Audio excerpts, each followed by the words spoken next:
ధరింపజేశారు, గుర్రం మీద కూర్చోబెట్టారు. ఆ ఊరేగి వాడిని చూస్తున్నారు, కానీ ఆ ఊరేగి ముందు ఒకడు పోతున్నాడు.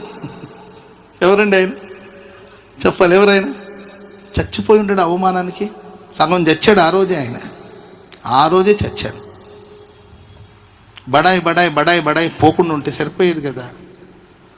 దేవుడు నేను ఒకరోజు శిఖరం మీద కూర్చోబెడతాడు, ఒకరోజు లోయలో కూర్చోబెడతాడు.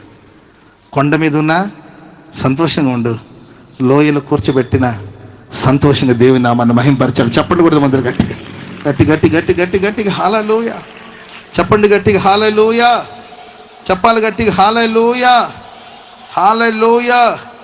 ప్రియులారా, సౌల్ని దేవుడు గణపరిచాడు, ఆశీర్వదించాడు. అతడు అహంకారంగా వెళుతున్నప్పుడు అతను మనసాక్షి చెప్పింది ఆయనకి. మనకు ఒక మనసాక్షి అనేది ఒకటి ఉందండి. ఆ మనసాక్షి మనకు చెప్తూ ఉంటుంది.